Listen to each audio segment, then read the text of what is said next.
won't need it quite yet. A little bit. And a warning, a heads up. So I have the usual, here are some texts that we'll be looking at on the sheet. And on the back of this is also, because I have a little trouble doing this sort of thing, my husband reminded me, put the links to the books is right here. A commercial for Routledge, by the way, who, much as I love them and am working for them as a series editor now, is never going to, I think, publish a book of mine again because they're too darn expensive. Excuse me. For somebody who spent years and years and years making sure that my students never, in the initial stages, paid more than $20 for books for my courses, and now I've got it up to 40, all right, inflation has happened over the last, 4 decades. But still, I think it's really important to make sure that students aren't spending too much money on books. So it is an irony that the hardback versions of my books are as expensive as they are, and I'm sorry about that. The Kindle versions, for those of you who have moved along to a world that is electronic, to save paper, yay, are much less expensive. Anyway, this particular sheet will have the text, some of the text that we're looking at today that will come from Lamentations chapters 3 through 5. Now, a trigger warning, my friends. Right here is a lament that I wrote many, many years ago for a dear friend who was the victim of domestic violence. Now, I'm going to be giving that to you as an example of ways in which you can consider the writing of lament on your own parts, on your own sides, to be a way to express pain that you either have experienced or witnessed. I may also, if there is time, read you the lament that I wrote after the shooting at UNC Charlotte. So I have made a practice in my life of using lament as a kind of catharsis, I must say, for the anguish or the pain or the sorrows of existence as I have known them. And I would recommend for those of you who are interested to think about this as a way to express those kinds of pains. We often find it so hard to do that in a culture which repeatedly asks us so much of the time to just move on from whatever pain we have. So I'm also going to ask you to excuse the mask. My husband has been suffering now for over 2 weeks from we don't know what's going on, but he has some kind of infection that antibiotics aren't kicking. And no, it doesn't appear to be COVID. We've had 7 tests, and he's going back to the doctor tomorrow. It appears to be the result of bad oral surgery.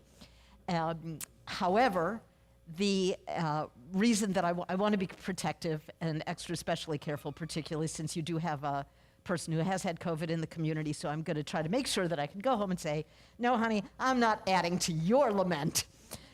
All right, so I will pull this out here for those of you to hand this out. Now, this second sheet that's going to go around, again, you know, that trigger warning is serious. It contains difficult and painful language that come from the stories that this friend of mine told me about the domestic violence she endured and how this affected her children. So I would not take this if you are prone to having any kind of post-traumatic stress responses. I want you to be mindful and careful of your bodies, your souls, and your hearts. It is okay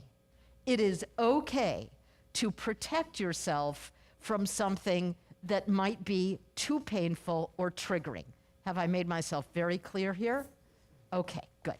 So I will give these to Debbie, and that's a matter of choice. Also, I'm going to ask you to be environmentally friendly. I forgot to do this last Sunday, and I usually make a practice. If you are not going to need these sheets after this, please give them back to me. Sometimes, not always, but sometimes I do similar presentations at different churches, and I will either reuse or recycle. Okay? All right, so let's get started. So we are starting today, we're looking today through chapters 3 through 5. I'm going to focus a lot on 3 and then discuss 4 and 5 just a little bit. And the reason that we're going to take a look at 3 to 5 is to ask those big questions. Are there any places in these books where God becomes present? And if so, how? And how do we find God in this text? Can we find God in this text? What is God depicted as doing, being, or enacting in this text?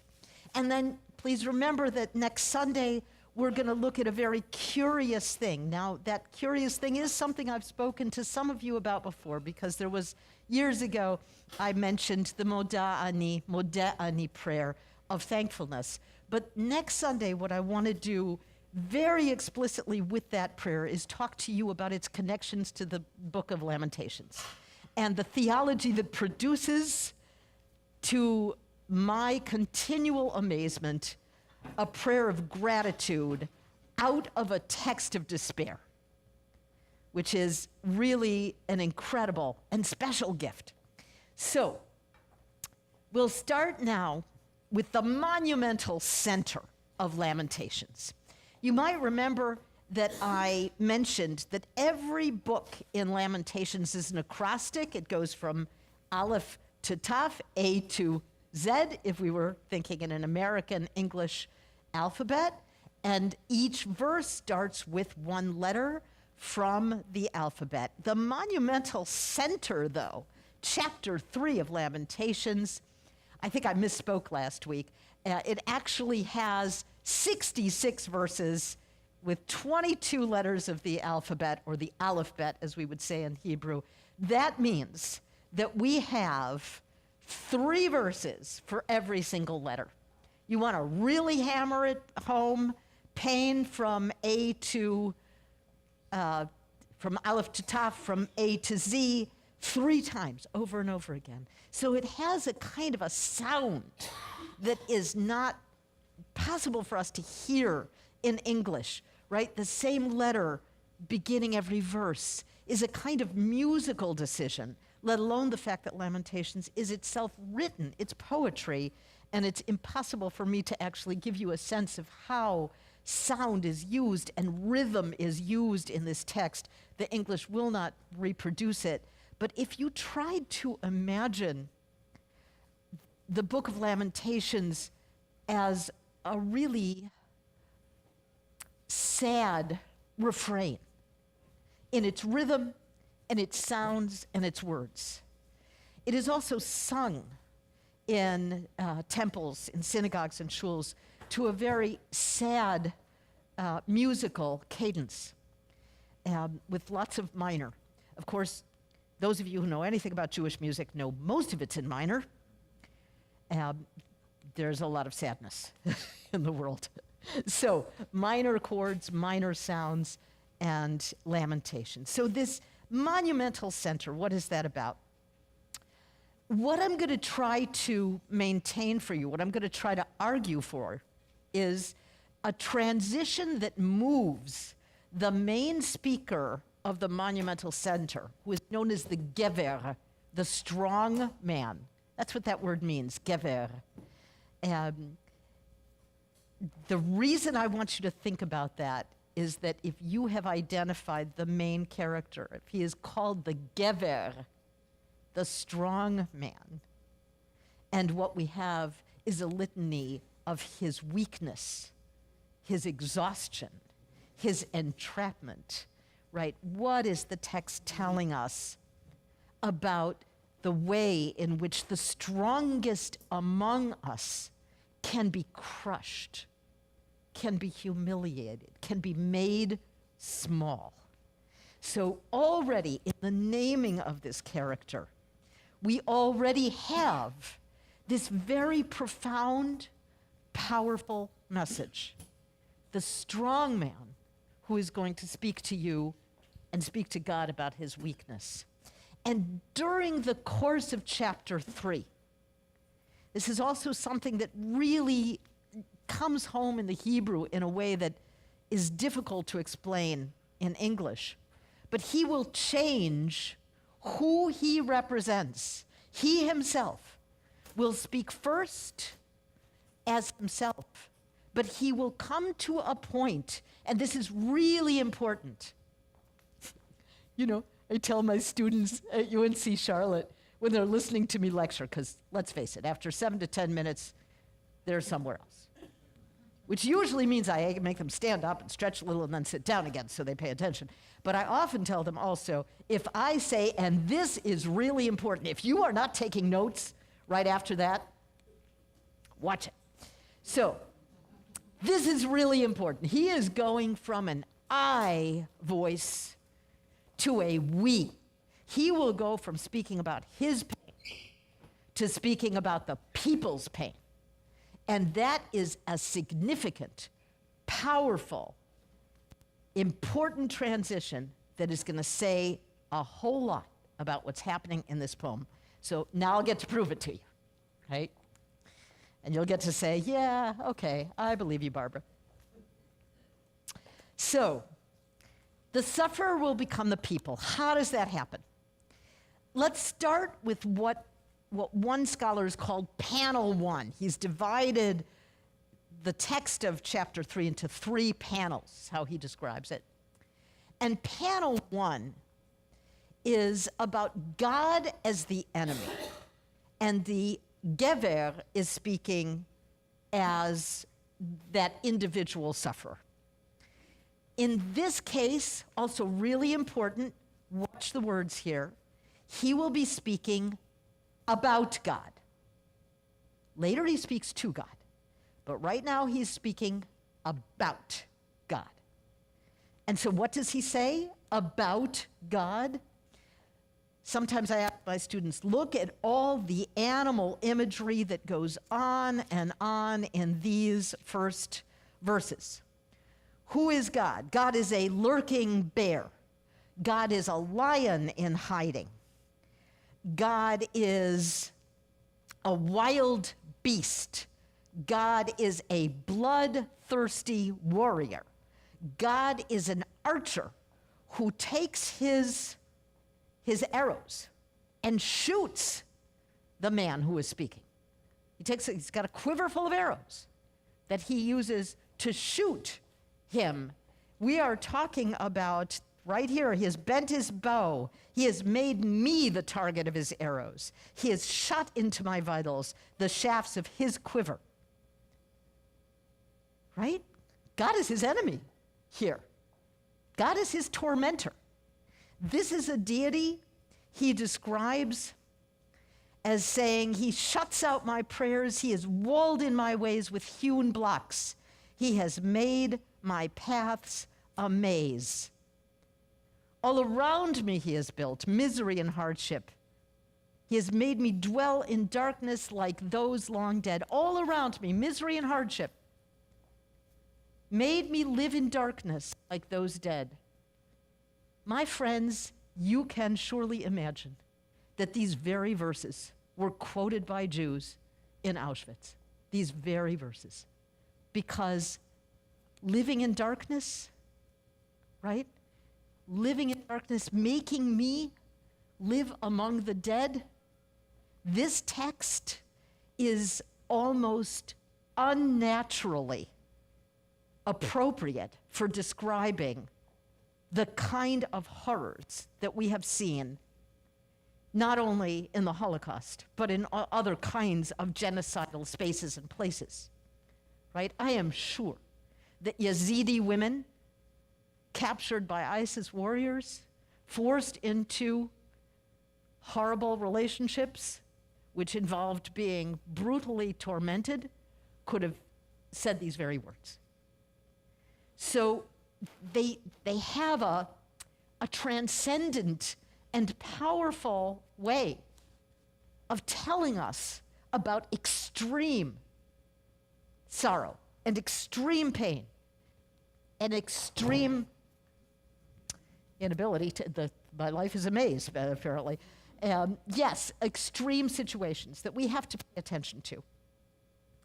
God, he says, has worn away my flesh and skin, shattered my bones. Shattered my bones.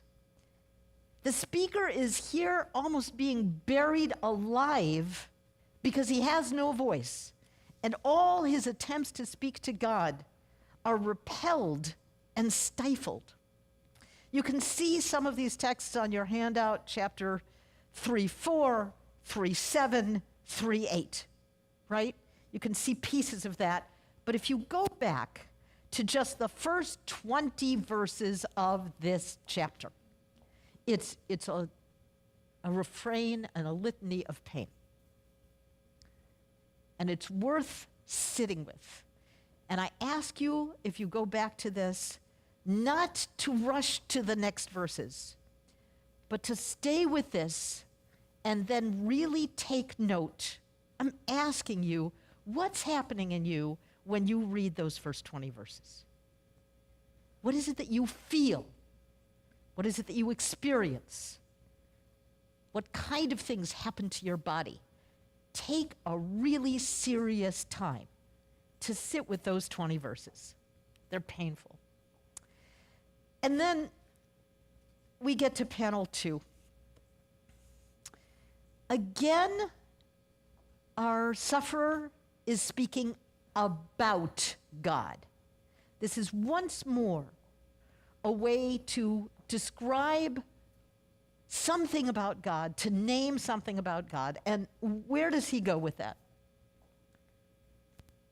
Well, it remains a strong part of Jewish theology that the deity, the idea that the deity represents all good and there is some supernatural force that represents evil and God's off the hook, right, in a way, that is never an idea that took hold in Judaism.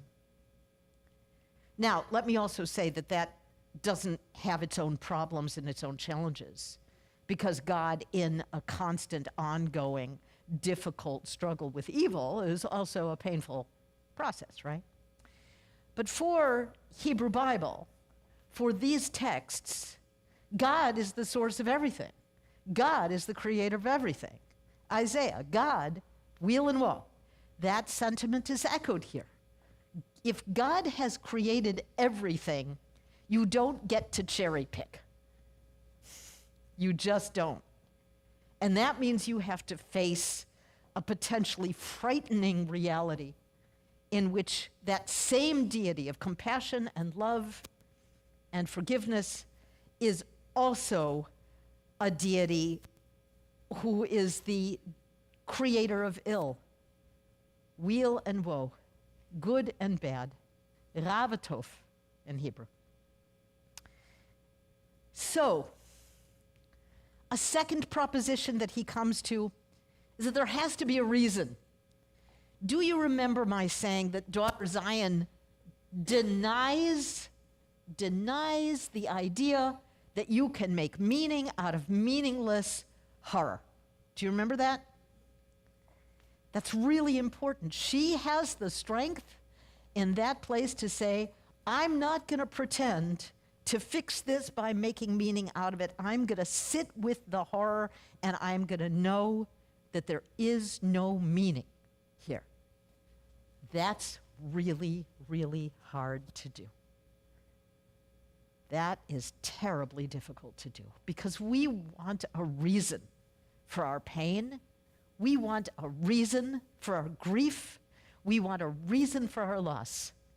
And to be in a place where we say, maybe there is no reason, opens up and unpacks, I'm going to be blunt about this, particularly in certain religious worlds, a feeling like, oh, if I say there's no reason, then I must have lost my faith, right? And that is a scary space for many people. That idea that God must have a reason for everything is a compelling reason, a compelling argument. It's one we still reach for all the time. Because imagining, as I said last Sunday, a God who simply has turned God's back, a God who maybe goes off to grieve, a God who has not been actively responsible for what's going on, so therefore cannot fix what's going on, that's pretty difficult. It, of course, does lead us potentially to what Irving Greenberg, famous rabbi who did so much work on interfaith relations, who said there's a new covenant after the Shoah, after the Holocaust. And the new covenant is that God is calling us to understand that it is on us, right? It is on us to figure out what it is that we are doing on this earth and in this world that is causing the kind of suffering that we ourselves then end up causing others to endure. So, theologies can be made or broken by this question. But in his case, he says God had to have a reason for this. And only once in all 5 books do we have the word chet used. It's right here in 339, where he says, we've missed the mark. We've all missed the mark. That's the word that is frequently translated in your Bibles as sin. But he says, that's it. I understand. We have all, humankind has all missed the mark. And now, hoping and hope is going to be for him an act of will, an act of willpower, nourished, I'm going to say this slowly, nourished by nothing but desire. It's not that God has given him reason to hope. His hope is nourished by his longing. His hope is nourished by his desperate desire. Surely everyone in the room knows what it is to hope like that. Not because God has given you an answer, not because God has told you something, but because you can't help but hope.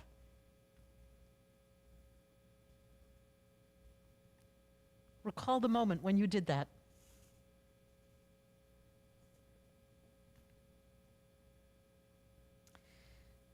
So, unlike daughter Zion, he's going to say, I have to make meaning out of this. And in order to get to that meaning, he's going to say, there was indeed a communal failure. Honestly, I'd have to say to you all right now, oh my God, are we in a place where every one of us should be saying to our Creator, there has been a communal failure to take care of the earth you created. We have willfully and knowingly destroyed that which you created. We have destroyed your creatures. We have destroyed habitats. We have destroyed whole species. If we wanted to really recognize what has happened on this earth since the Industrial Revolution, we too would be making a communal confession. And that communal confession might do us some good. That's on us. It's not on God. Once he does that, a shift, an important shift, happens in this text. Now he does not speak about God. He speaks, what do you think? To God. Yes. Now in that third panel, he becomes the communal voice of his people, and he speaks for his people as a people with a partnership, a covenantal relationship, and therefore, of what shall a living man complain, he says in 339, each must speak of his own missing the mark. In other words, each human being must take responsibility for what they have failed to do. The sin, in English words, has to be collective. Once it is, the recognition of that collective loss gives him the right to entreat and appeal. We've admitted it. We understand. We get it. And now, because we do that, I'm going to advocate for my people. I'm going to supplicate for my people. I will cry tears on behalf of my people. I will indeed become my people in speaking to you. Have any of you ever gone to God praying not just for yourself, but for humanity? Sure you have. Of course you have. I don't know about you, but pretty much every single day, God help me, especially when I read the news, there's a knee-jerk reaction in my body to say, forgive us, for we know what we do. A little variant on another prayer. Forgive us, we know what we are doing. That's what he's doing. That's the supplication that he's making. And his final I, which happens in the verses of 51 to 60, is that he becomes like Zion. He personifies his people. Daughter Zion did that too. But she did so and charged God. Charged God and said, whatever we've done, we didn't deserve this. Nothing we have done will explain or justify what you have done, how you have punished. He doesn't do that. He says, we will name what we have done. I must make meaning out of this. And in naming, in taking individual responsibility, every human being, we take collective responsibility. In taking collective responsibility, we say, it's not just my personal suffering that I'm expressing here. It is the suffering of my people. Will you hear us? Will you listen to us? So what has changed here? Everybody, deep breath.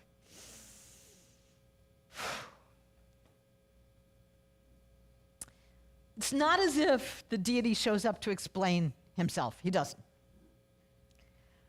The change that occurs in chapter 3 is all going on in the Gever's head and heart and soul.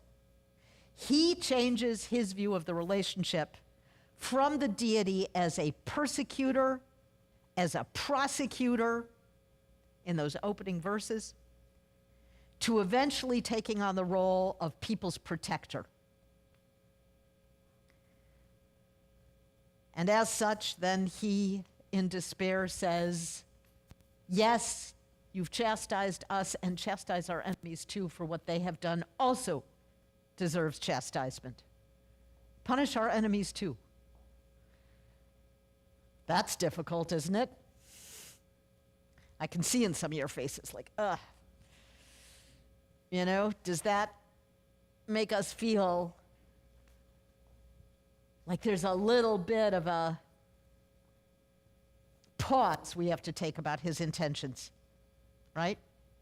It's not entirely clean what he's doing here, or it doesn't feel that way for us. When you say, we may be guilty, but so are they, this is the classic mitigating moment that many of us know. I don't know how many of you have endured the apology that isn't an apology. Oh, please, really? You know, this is something I feel really, really strongly about. If you make a mistake, you say, I'm sorry, full stop. Don't explain it away. Don't rationalize it. Don't say, well, if you had only said this another way. No, you just have to apologize. Own it. Yeah, he doesn't quite get there. So what then happens at the end is that we're kind of stuck again with a moment of, it's not quite there. And in chapter 4, we have something that seems maybe a little bit similar. What chapter 4 says is it's in the voice that says, oh, look, but it was the priest and the prophet who brought us to this. They were corrupt and we are suffering as a result. Now, on the one hand, do I want to say that leadership matters? And if you have corrupt leadership, it can bring you to a place and a pass that is quite desperate. We all know that in ways now that we would not have known just 2 or 3 years ago, that we would not have imagined 2 or 3 years ago before January 6th. We know now, firsthand, in our own lifetimes, how extreme corruption can lead to extreme violence and pain. So, in some ways, I'm sort of sympathetic with the voices of the people who say, priests and prophets have failed us. Leadership has failed us. They have brought this upon us. And, we ourselves are also responsible for our leadership. So what happens? We move to chapter 5, where the next generation, we have this most compelling, painful, final chapter. Oh my gosh. And the voice of this chapter is not the voice of people who've endured the horror of the destruction of Jerusalem, but those who have inherited the horror of the destruction of Jerusalem. This next generation saying, we are still paying the price for what our ancestors, our fathers did. We must still suffer. When will this end? Think about this. This isn't just the aftermath of the destruction of Jerusalem.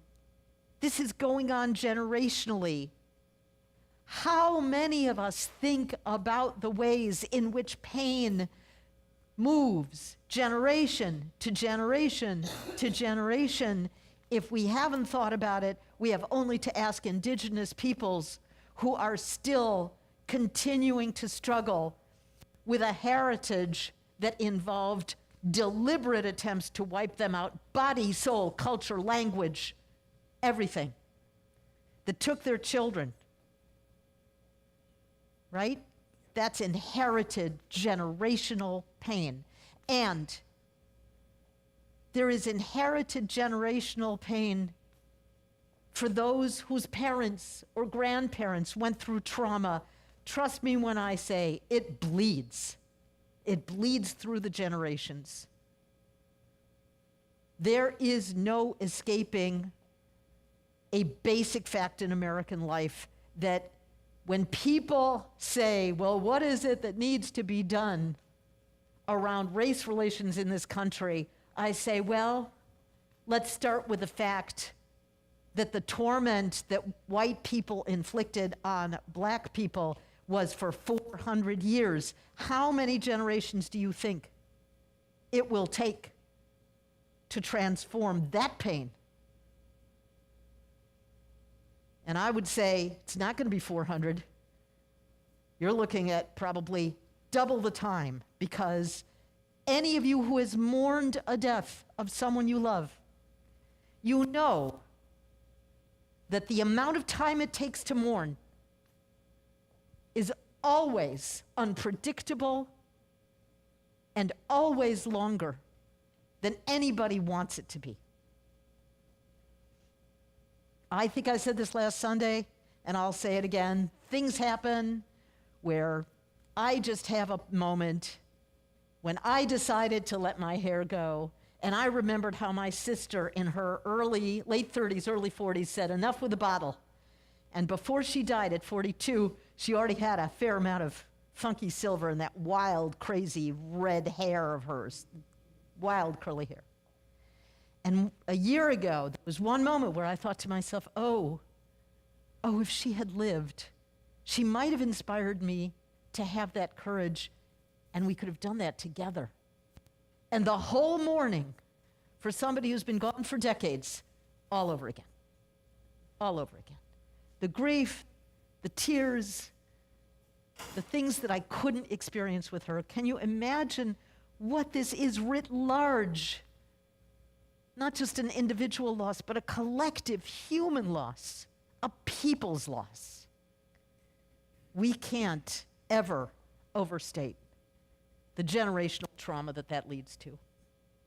And so what happens at the end of this last chapter?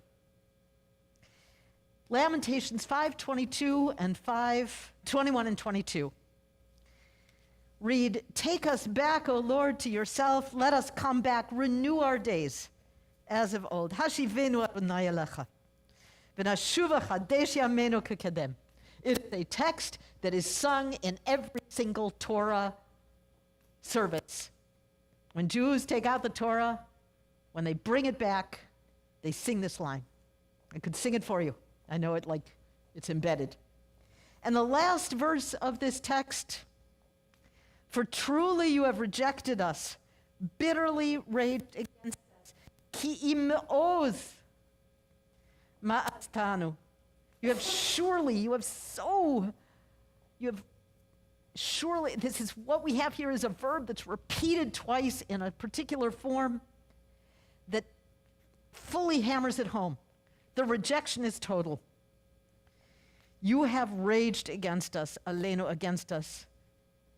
And it ends ad ma'od, which isn't translated in English here, but implies a kind of endless rejection until ever, until moreness. Like there's this kind of sense of you don't know when or if that shall ever end. It almost has the sense of forever. That is a total pit of despair. And it is one of the reasons why the rabbis, I don't know if this happens in your English translations, take verse 21 and they plant it at the very end of the book of Lamentations again. They extract it, they don't number it, but they put it right at the end of the book because they can't have the book end in such an awful cry of despair. They have to bring hope back in. And so that's what they do. That's what we do. There is no divine response in these books. Silence turns into an absolutely deafening conviction of rejection in this verse. This text is actually a record of humankind's struggle to speak in the face of silence. In the face of silence. And I urge us all, before we move to next Sunday, to think, how do you get out of this text a text of gratitude? How can you do that? Before we make that move, which is so compelling, because it's so hard to sit with pain, I'm asking you to do the opposite, to sit with the pain. Because here is the great advantage of sitting with the pain. Acknowledging pain in your body, acknowledging your pain in heart and soul, acknowledging loss, acknowledging terror and horror, may indeed lead to despair, yes, and there's another way out. And that way is to say, this is intolerable. This was intolerable. I cannot permit this to be. I will take responsibility as a human being for doing what I can to see that it doesn't happen again. Nationwide, we are looking at evidence again and again of things happening again. How many states are currently home to measures that are deliberately targeted against the LGBTQ plus community. Everywhere. Across this country. It's everywhere. What are we seeing happening again? What is it that is our responsibility to say no to stop? How is it that we as individuals can admit to our collective lack, but also admit to our collective power? To own the power we have to make a difference, to change, to make sure it doesn't happen again. So, with that in mind, another thing that's happening again and again and again and again, tell me, what do you read happening again and again and again every week? Gun violence. Again, I never imagined growing up that I couldn't go to 4th of July festivities. The Highland Park Massacre happened just miles away from my childhood home. Boy, did that one hit home. Yes. Every single week. Every single week. Environmental abuse and horror. Every single week. Attacks against the most vulnerable human beings among us. Every single week. Gun violence. We have a lot of work to do, people. And so this is where I want to end. I want to end with the right to express the lament in all the words you have. And then, after you've got the lament out, then we will move to action and gratitude, because those two things are linked. This is the lament I wrote after the shooting at UNC Charlotte. I was off campus by 7 minutes when the alarm went off. 10 minutes earlier, before I walked off campus, I was in my office with a student who then left with me, and we were just feet away from the man who went into the adjoining building and slaughtered our students.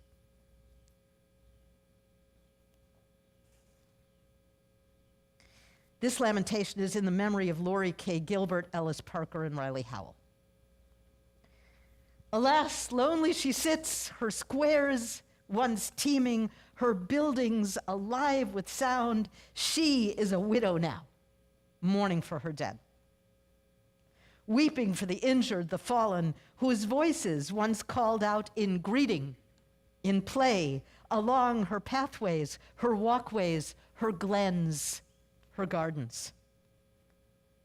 Bitterly she weeps in the night, her cheek wet with tears. There is none to comfort her. Thoughts and prayers mean nothing without rage.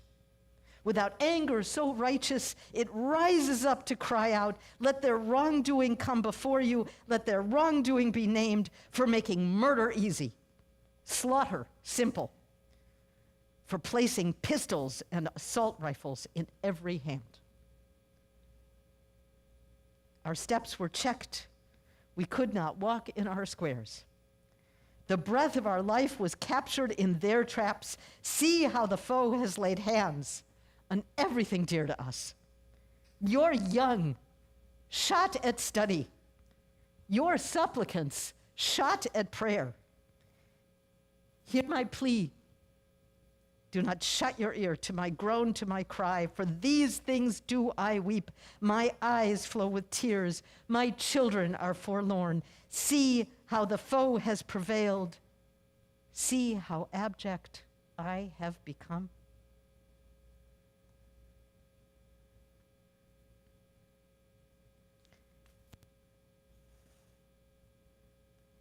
Eight of those verses were from Lamentations. The rest were mine. Take the time this week if you can. Sit with this text and then look inside. Is there a lament you have not written? Is there a lament that needs release And then I ask you to consider seriously bringing it next week. Sharing it, if you'd like, with me or with others. We'll make some time for that. And now, deep breath, and then questions or comments? It's your turn.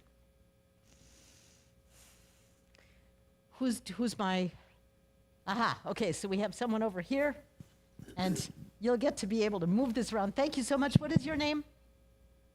My name's Guy. Yeah. Guy, thank you, Guy. So hang out there so you can move it around to the next person. Thank you. Rabbi Barbara, I know that God's silent response to our laments is really unsatisfactory because we want an answer. But in a sense, would that be better knowing or hoping that God is with us in silence than, say, God's reply to Job after all his friends talked to him? Like, well, who are you, Yes. to question me? Yes, and Job actually is a text that is probably sort of imported into Hebrew Bible from a foreign sort of source. Its background is not Israelite. I do think that the more contiguous and consistent attitude of Hebrew Bible texts is twofold. One is this confrontation with the God who's turning God's back, who cannot see, who cannot look upon our grief. And then also the God we entreat, who we believe and we hope and we pray will hear our entreaties. But not the God who says, who are you to talk to me like this, right? That is a deity I think it is significant, if I might say so, that Lamentations is part of our annual cycle of marking days, and Job is not. Yeah, Job's a hard book, absolutely. Yeah, I agree with you. Okay. Any other comments? And please feel free to give me your name. So I come here so often, it's nice for me to know who you are. Reactions, thoughts? Yes.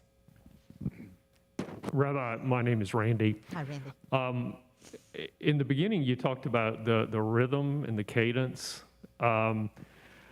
I love, even though I'm not a Hebrew scholar like you, I love to hear the Hebrew scripture read in the original language. Any chance you would consider reading a brief passage for us so that we can hear that rhythm that you spoke about? I think I should do better than that. The better option is to give you a chance to listen to it sung. And that really would be a beautiful piece. And since the time it would take to really sing a passage, what I'm going to do is I'm going to send Debbie Smith a recording. And it might be me and it might be somebody else that just records a piece of it, and then she could email it to the entire community so that you can hear it. Yeah, I think that would be lovely.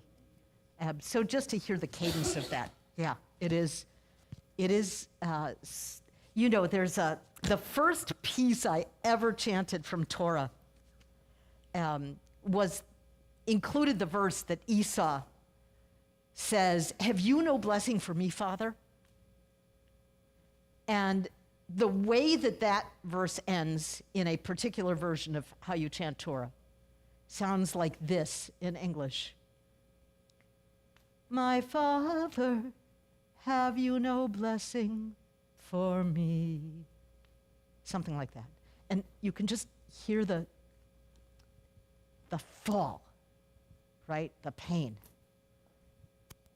Sometimes these things end in questions, right? Like the